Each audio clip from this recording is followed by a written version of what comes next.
Hello and good morning, everyone, and welcome to your morning briefing for Friday, the 6th of June, 2025. I'm your host, Mike Shelby, and let's go ahead and jump into our domestic rep. Robert, good morning. Let's start off with these centrist Democrats meeting in D.C. This can't be a third-party attempt? Good morning, Mike. No, this is part of what's called Welcome Fest, which is a discussion event put on by a center-left political action committee called Welcome PAC. And they invited a bunch of Blue Dog Democrats and other centrist Democratic candidates and political operatives to what they're calling Welcome Fest, which was a big meeting in D.C. this week. And they were discussing strategy for the 2026 midterm elections. There were some interesting comments from current elected lawmakers, including Rep. Richie Torres from New York. And he said that he thinks that centrist Democrats need to match the intensity of the extremes, and elected officials need to learn to say no to the groups, which I think he's talking about special interest groups. And there have been a few speakers at the event also said that some of these groups, like Indivisible, forced the Democratic Party into unwinnable positions.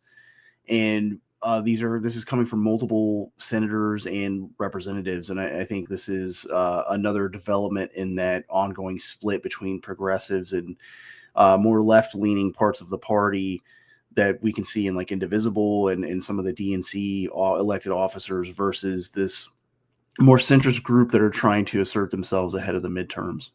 Mm-hmm. Wrestling for control over the party. All right, interesting. Let's move on here to the Supreme Court. There are two rulings that came out, and I guess neither are that shocking, but they are very important. Let's start with their ruling on this Mexico gun lawsuit. Yes, the Supreme Court ruled that the Mexican government failed to bring any evidence that Smith & Wesson, who they were suing, has actually facilitated any illegal weapon sales to Mexican cartels. And that they reasserted that Smith & Wesson is protected by what's called the Protection of Lawful Commerce and Arms Act, which was a law signed in 2006 during the second Bush administration. And these gun control groups like former politician Gabby Giffords' group and the Brady campaign have been going after the PLCAA for a very long time. And from what I understand, actually one of the Giffords' group leadership figures quit that group to go support this lawsuit. So there was been kind of a cooperation between gun control groups and the Mexican government on this.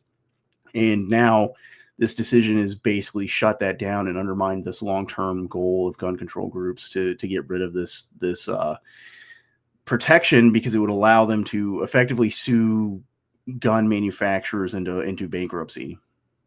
All right. And then the Supreme Court said that the Mexican government failed to bring evidence. And so does this make any headway for the gun lobby, or is this a new precedent? Well, I think this does. I think it does shut down some of these future attempts, because if I remember right, when this lawsuit was first getting started up a few years ago, there was also talk from these pro gun control groups of supporting other lawsuits from other foreign countries that they could argue were impacted by the illicit sale of firearms. But the Supreme Court, in their decision, so when Mexico brought this lawsuit, apparently they just alleged that Smith & Wesson was responsible for this, and they didn't provide any kind of, not even a little bit of evidence showing any connection between Smith & Wesson and these gun shops on the border that they said were actually conducting these illegal sales. So the Supreme Court basically slapped this down, because they came in this lawsuit. They basically just said, "Hey, Smith & Wesson is doing this. We can't show a connection between them and the actual FFLs, federal firearm license holders, where these guns are coming from." And the Supreme Court, I think, basically decided this falls within that Protection of Lawful Commerce and Arms Act, because this was a lawsuit that was, I think explicitly political. Like, it was an explicit political goal behind this to shut down gun manufacturers. Mm-hmm. Oh, sure. All right, and then the second ruling coming out from Supreme Court, Robert, my understanding is that they have affirmed that reverse discrimination is still discrimination. Is that correct? Yeah, and this is, I think, an even bigger, an even more significant ruling than the Mexico gun lawsuit, because under the Sixth Circuit, there was this heightened standard of evidence called like background considerations in Supreme Court, and a unanimous decision said that this violated the Civil Rights Act Title VII, and that the language of that, which is where the disparate impact doctrine comes from, does not draw a distinction between majority group and minority group lawsuits. So I think this is a major win for. There's been a movement over the last couple of years in the courts to try to reverse some of the things like this background consideration rule that have effectively made it difficult for white plaintiffs to successfully sue for job discrimination. Mm-hmm. And we have seen efforts to completely redefine the term racism. It used to apply to any kind of racial superiority. And I was just reading this morning that has now been amended to say it's only a white superiority that's racism. There can be no minority racial superiority, even though there won't be minorities for long. Yeah, and that's very specific political language drawn from academia, where in the universities there's been this definition of it's power plus prejudice equals racism, and that was something that a lot of more progressive groups and far left groups grabbed from academia, I think for obviously political reasons, to downplay some things like this background consideration rule. Mm-hmm. All right. Thanks for that. And then let's move on and talk about some critical infrastructure. The feds are warning ransomware is hitting critical infrastructure. I don't know, Robert, I read this headline and I wonder how new this is. Is there anything new here? Yeah, this was a new warning from the FBI and CISA from earlier this week, and they said that this Play ransomware group is now targeting U.S. critical infrastructure. And this group has been around since 2022, mostly targeting healthcare and private industry. And according to according to the FBI, they have since then, as of May 2025, they've reached 900 organizations, and they said they're using evolving techniques that are targeting remote tech support tools, which is a prime target for these ransomware groups, because it effectively allows them, if they can get control of these remote tech support tools, they basically have an open door into the networks at this critical infrastructure and these healthcare companies and hospitals. And I have seen where these types of ransomware attacks they're also targeting local and state government networks have been increasing over the last few years. And I think it's also possible that some ransomware attacks like this, especially if we start to see more targeting critical infrastructure, could be not necessarily just criminal, but state-backed attacks. Mm-hmm. All right, and then moving on here, we have heard there are efforts underway by the Trump administration to restart some of the supply chains, make sure that we're getting the lithium that we need. For instance, we covered that earlier this week, and now there's an effort to restart rare earth magnet supply chains. Yeah, this is according to some people familiar with these discussions, and it's not been officially announced yet, but the Trump administration is trying to revive some plans that were put on the back burner during the Biden administration to get these domestic rare earth magnet supply chains underway.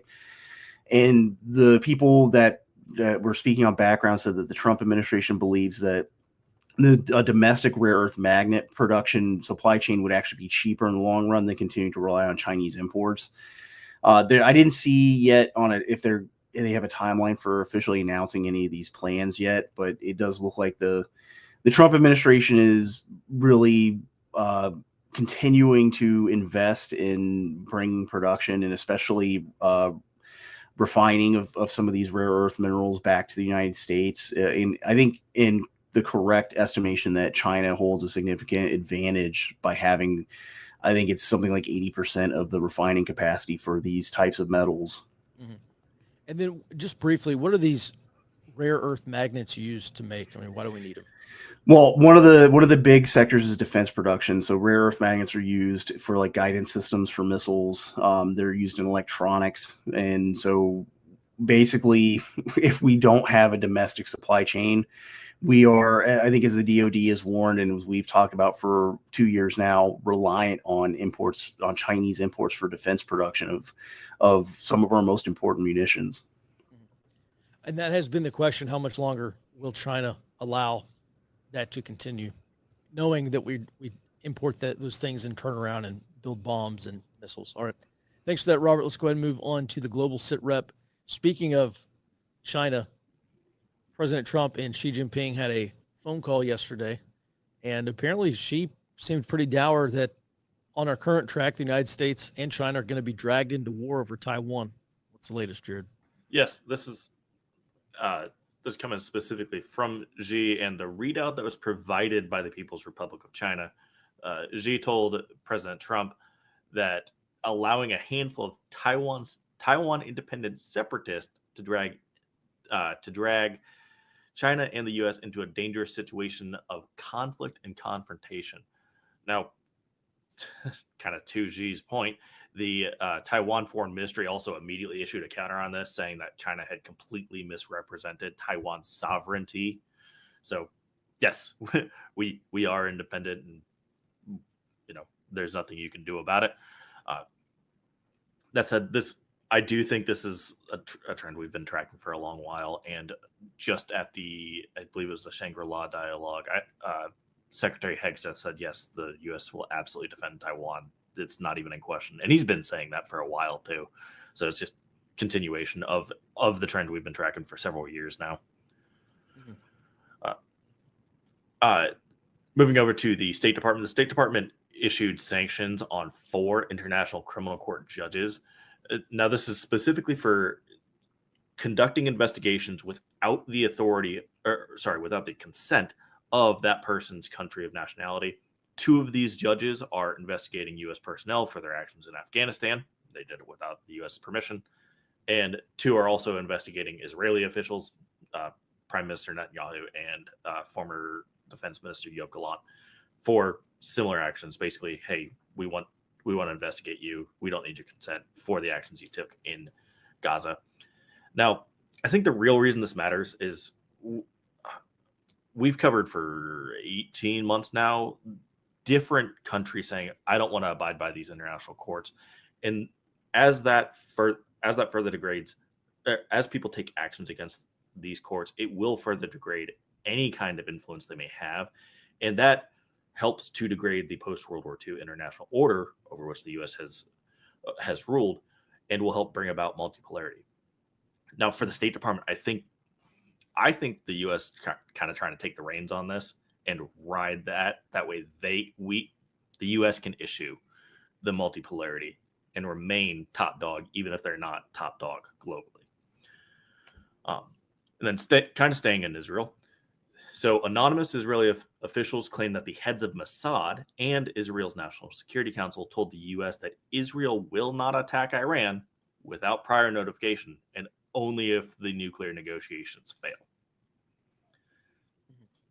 And just, is there any qualifier on that? I mean, are we talking days in advance or like 5 minutes? That was not published. They did leave a little bit of wiggle room too, saying that, the Trump administration would have to signal that these negotiations are going to fail. Basically, you don't have to get Steve Witkoff to say, "Yep, we're done." It's, we think we're getting the signals. Strike Iran. Like, that's okay, Israel. You're kind of playing fast and loose with some words here. All right. Kind of going next door, the Pakistani defense minister said in an interview yesterday that the line of control, the semi-border between Pakistan and India, should merely be considered a ceasefire line, and that the region has effectively reverted to 1948, which references a period of constant border fluctuation and at least low-level, if not high-level, war for several decades. So basically, Pakistan remains at war, per the Pakistani defense minister.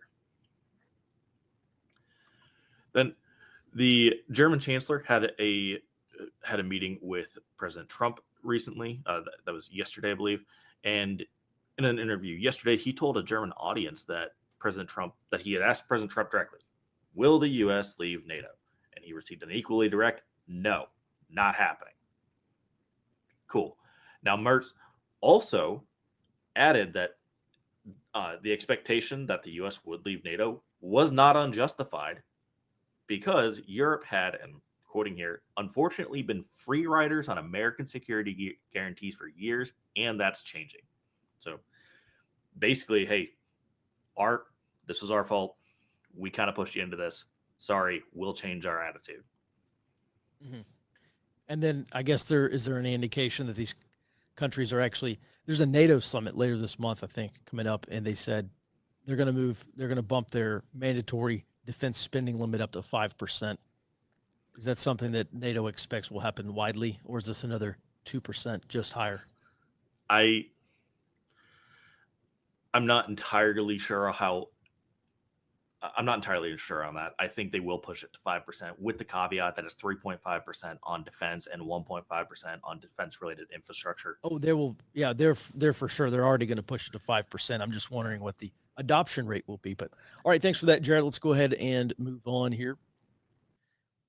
We are tracking 408 protests today, and I think that maybe over the weekend as well, which is the most that we have seen for a weekend in some time.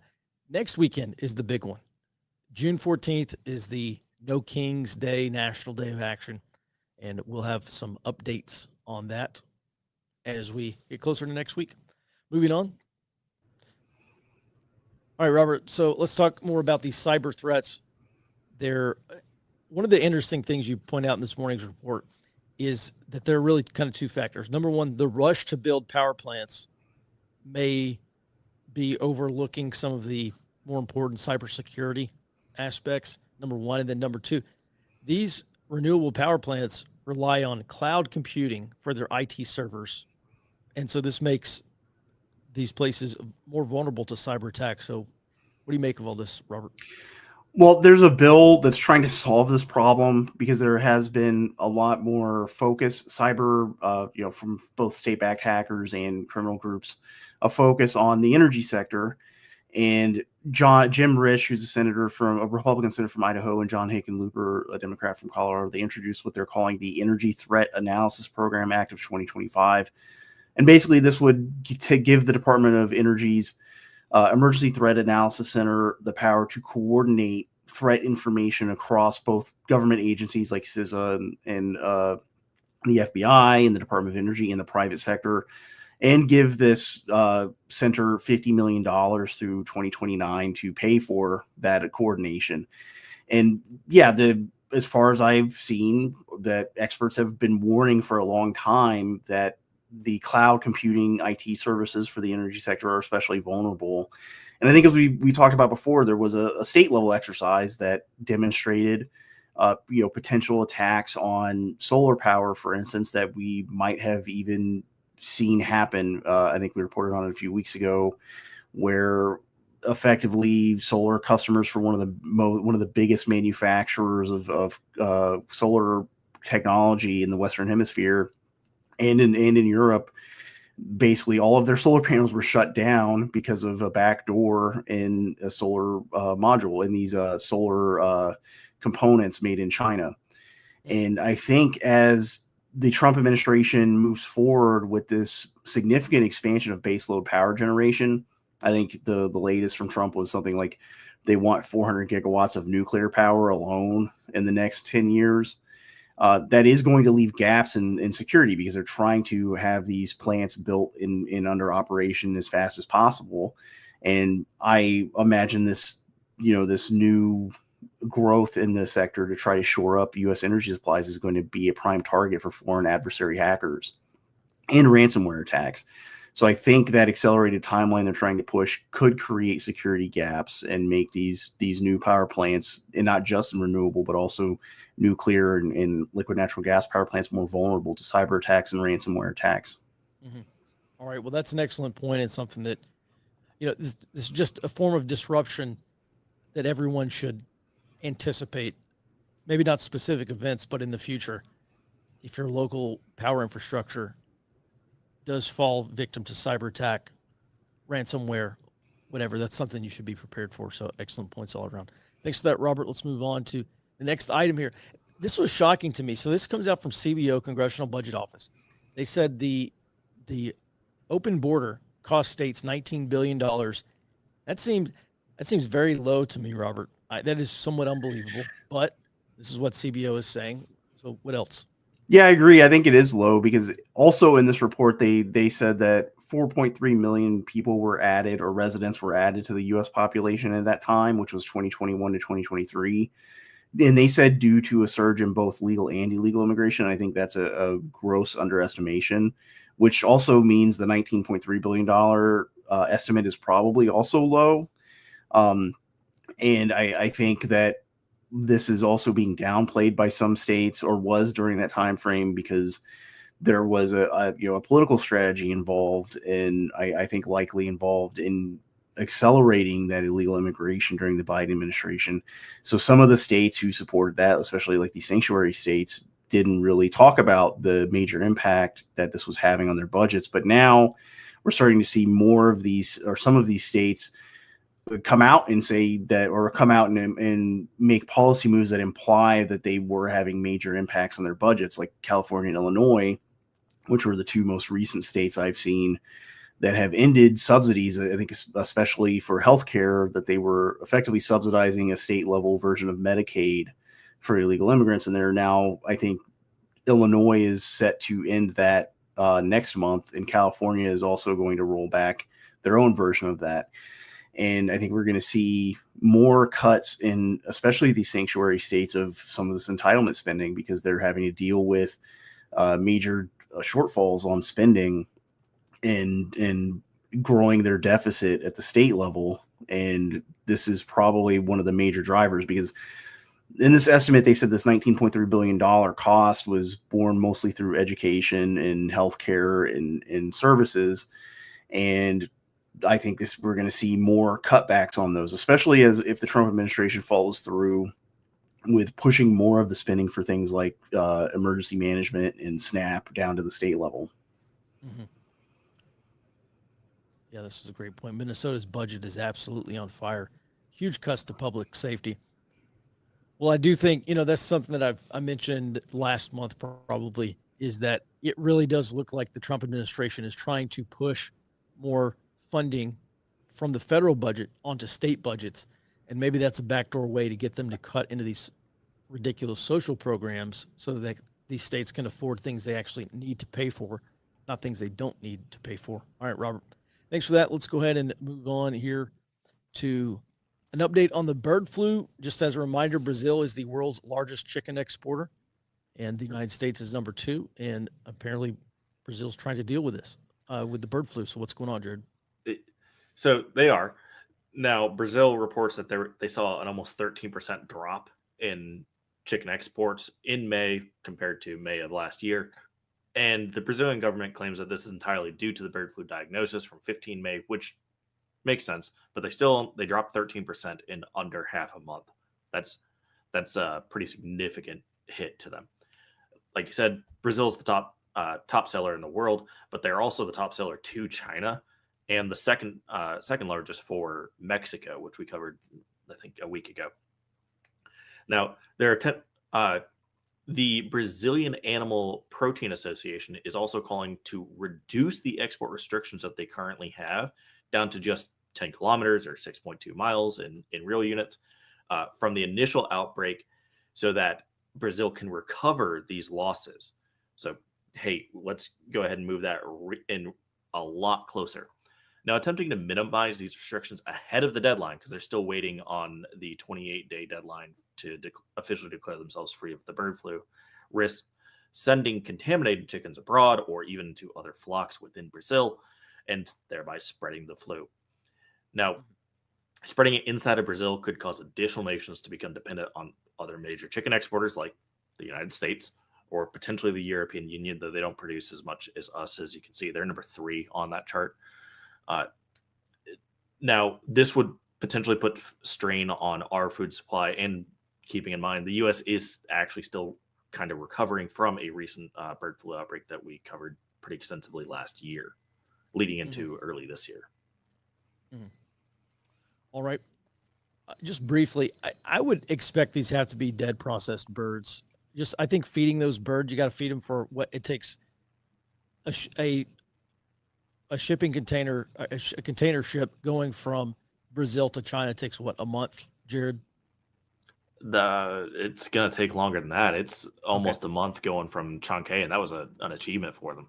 Okay, gotcha. All right. So, I mean, I would expect these are probably processed like frozen chicken. Um, I don't know that for a fact, but that's my guess. What's being exported to China. All right. Thanks for that, Jared. And there's one question I want to bring Robert on because this is something that Bad Wabbit asked earlier in the week regarding the state AGs of Washington, Oregon, and California. They convened in Seattle for a community impact town hall to discuss their collaborative efforts in defending democracy and upholding the rule of law against the Trump administration. And there was a question. The question was, what is this? And I don't know if you've seen this or if you've looked into it, but I think the original question was sedition, which I think was probably walked back. But my answer was, this is at least political warfare. And, from their side, they say, well, we're going to use our collective state powers to bring lawsuits against the Trump administration when we think they're stepping out of bounds. I guess the real question is this collaborative effort more than just trying to keep a check on the Trump administration? And Robert, I don't know if you've seen it, but what are your thoughts? Well, yeah, I think it is more than I think the argument coming from this like blue state coalition, because this is what this is another is more of this what we've talked about since the middle of the Biden administration, is this idea that the states are going to start becoming coalitions when the opposite party is in power in the White House. I think this is along those lines. I wouldn't say that this is sedition. However, it is, I think, obviously political warfare, and that comes down to basically they are going to oppose any Republican in the White House, whatever they do, and I think the Red State Coalition is going to do the same. I think that is generally bad for stability if you're on the national level, because you're going to have effectively half of the country. I think right now we're at 26 Republican states or 27 Republican states versus 23 Democratic states. You're effectively going to have half the country opposing every move the federal government makes every 4 years or every 8 years. And that's going to be tying up, on obviously the blue state coalition is trying to tie up the Trump administration, but I think we will see that come 2029 or 2033, when a Democrat is in the White House, you'll also see the red states doing the same thing. Mm-hmm. And we could end up, I think we talked about this before, effectively these coalitions having their own laws or their own interpretation of laws, throughout this time, where in one half of the country, the courts will say the law means, like on this disparate impact question that from the Sixth Circuit, half the country will say, well, actually the Title VII of the Civil Rights Act doesn't say, or it says that, white plaintiffs actually they have to meet this extra standard for evidence. And the other half will say no. So we could have a split, not just politically and culturally, but even legally. Mm-hmm. So I look at this and I say, well, this is actually probably a feature, not a bug, because this is keeping the federal system in check. You may not like the lawsuits or agree with even how the judges rule in the lawsuits, but these are states keeping the federal government in check. And like you said, Republican states did the exact same thing. There was a coalition of 19 states or something like that had this kind of somewhat of a legal uprising against the Biden administration over the border, led by Texas and Oklahoma and some other 19 other states. So I think this is a feature, not a bug. Now, the question is, does this make it more likely to balkanize? I mean, we can go back to 2020, and these states had this COVID economic recovery pact. And they said, well, we're going to cooperate with each other and make sure that we can continue interstate commerce just between ourselves. So I think this was, I know Biden's breaking the law. They probably think Trump is breaking the law, or maybe it's just a Hail Mary. We're just going to sue the Trump administration and put a feather in our cap, and maybe we'll get lucky. I don't know. But I don't read that much into this, frankly. I think this is a coalition of blue states just trying to put a check on things they don't like coming from the Trump administration. And if there's a different take with some more fire, I certainly would entertain that. This is not my part of the country. I don't keep up with these states on the day to day, but I don't look at that. I don't think it's that serious of an issue. Well, That's my take. I think that fits with the original conception of how the United States was organized as a federalist system. So there's a lot more Sure, of power at the course. state level, Right. and that includes police powers. That's a big one. Is the idea that states are responsible for law enforcement. That's why the FBI can't just go into Denver, Colorado, and start solving crimes. That's also why the federal government can't forcefully deputize local and state law enforcement. But I think that's the important point here, is that they view their role as a check on the federal government, even though when a Democrat is in office, there's been for a very long time now a push to circumvent some of those federalist powers, like the police powers, through just consent decrees with the Justice Department's a big method used. But I think that, they are. This is basically the blue state coalition using that federalist system to put a check on the Trump administration, and they view that as a legitimate process, even if they criticize the Republicans for doing the same thing. This is which I think goes to the point that this is political warfare, but that doesn't necessarily, political warfare is not necessarily illegal either. Sure. All right, Jared, any other questions we have? Do you know what this is a Robert question, you know what remote tools they're hitting specifically? If they're hitting the Intel Management Engine, all Intel PCs are vulnerable to that.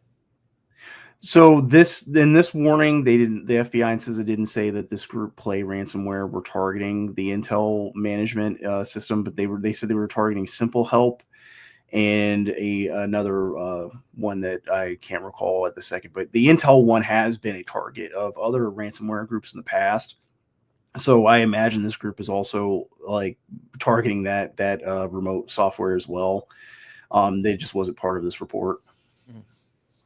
All right. And then, last night I did a briefing on the end of the dollar system. We talked about special projects and some other stuff.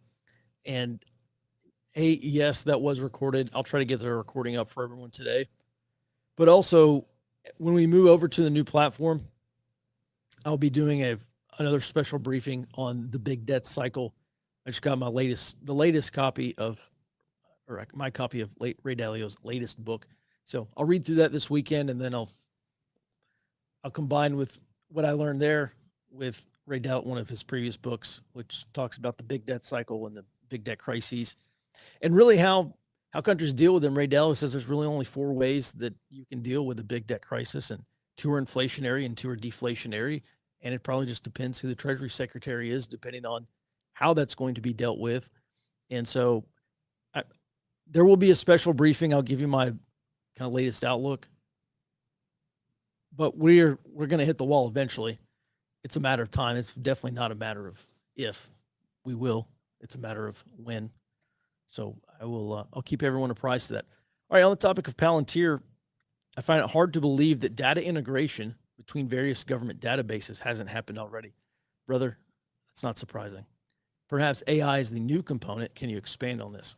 All right. Well, I'll just give you an example of what we're kind of looking at here, first from the Intel side and then from the government side. So I don't know if this has changed, but when I got out, we're dealing in intelligence, we're dealing with a lot of different collection platforms. And so they feed information into all these various databases. And if you're trying to do intelligence analysis, you are dependent on intelligence information of intelligence value.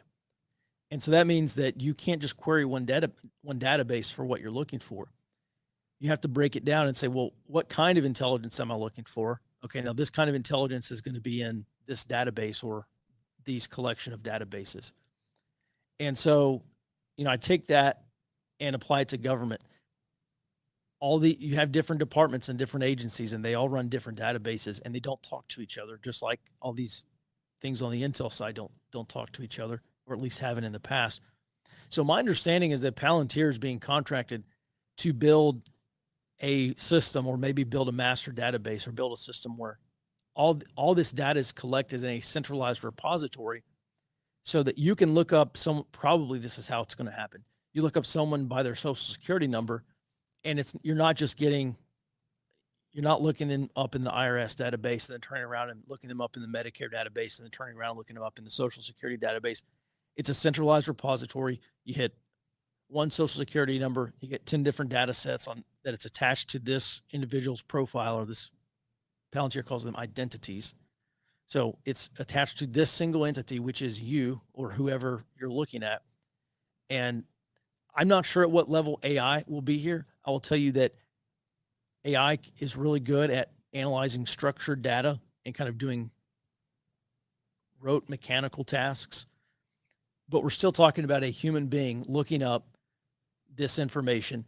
And what AI is going to be able to do is potentially find discrepancies or do complex calculations that would take a human accountant a long time to do. So that's my understanding of what's happening at Palantir. And Robert or Jared, if you have a different take, I'd be happy to hear it. But I'll tell you, that's exactly what we ran into on the intelligence side. That's exactly what people run into on the government side. And this is the problem that Palantir is trying to solve. Yeah, I think that's exactly it. And there's been a lot of panic about this whole thing, but basically all the information they're working with is already available to the federal government, like your taxes, your, any criminal activity, your internet activity, to be frank. Sure. Well, in the future, there's no telling what's going to be roped into these kinds of databases. And that's, people can say it's the slippery slope fallacy, but that's effectively what we're looking at. So on the one hand, it's encouraging because it looks like they're trying to use this to weed out fraud and to make sure that recipients of direct payments aren't receiving incorrect payments or aren't receiving payments fraudulently. On the other hand, there's really no telling what this is going to grow into, because, then we're going to put FBI and DHS, and now we're going to collect all this other information like social media accounts, and now we're going to attach it to this. And then pretty soon you've got the building blocks of a social credit system. And I know a lot of people have, Alex Jones and others have said, but they're trying to build a social credit system. And I'll just be frank with everyone. This could be the beginning of it.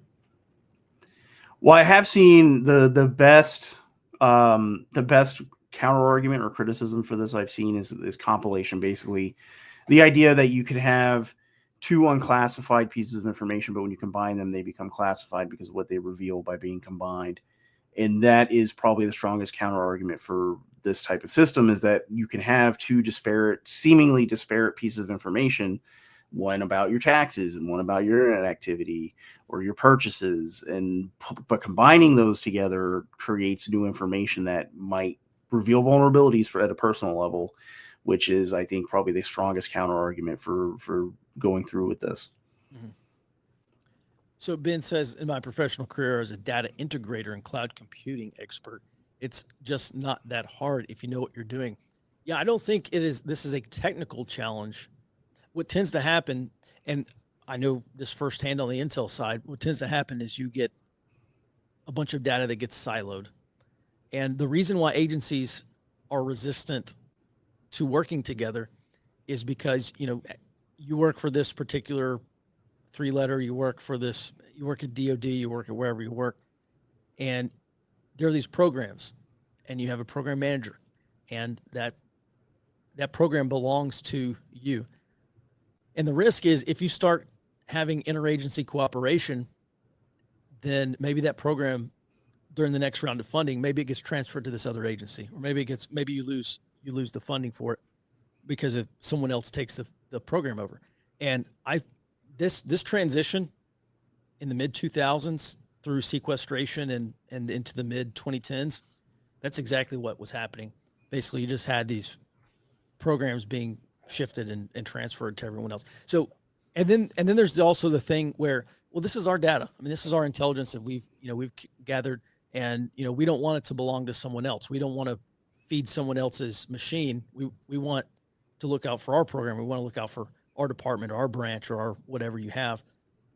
And so I think there's just a natural resistance there inside of government to work together like this. So I don't think it's a technical challenge. I think it is a bureaucratic challenge, but one that now seems to be breaking down. Robert, do you have any other view?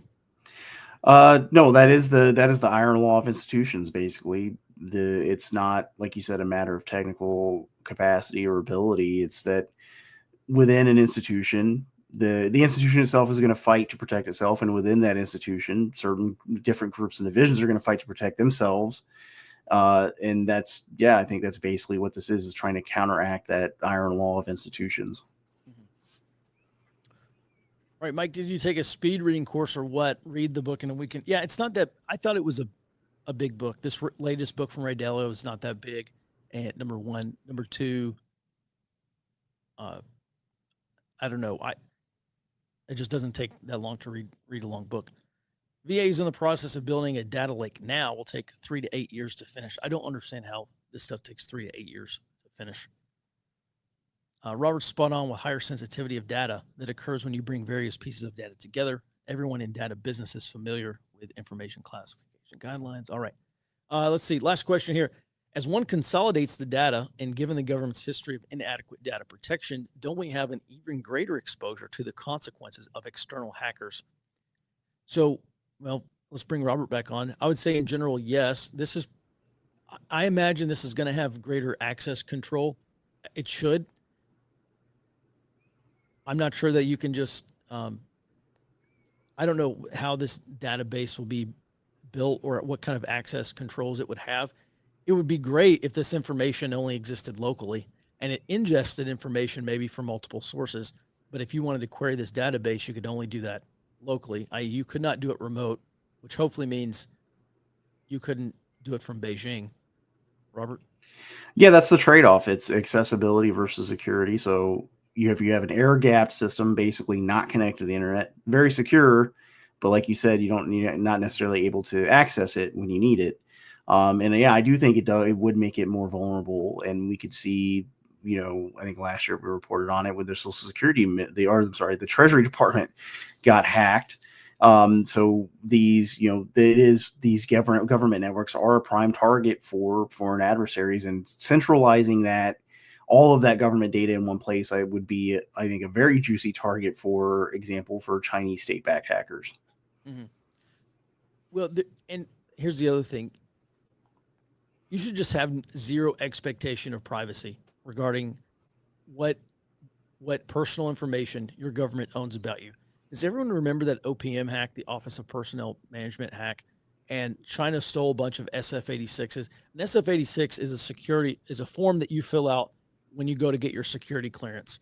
And there's all sorts of extremely personal information on there. And China got all that stuff. And so, I just look at that and I say, on the one hand, China the government is just not going to be able to protect everything. But also, I think maybe at some point it undermines government legitimacy, because it's not that I trusted government before that OPM hack, but after the OPM hack,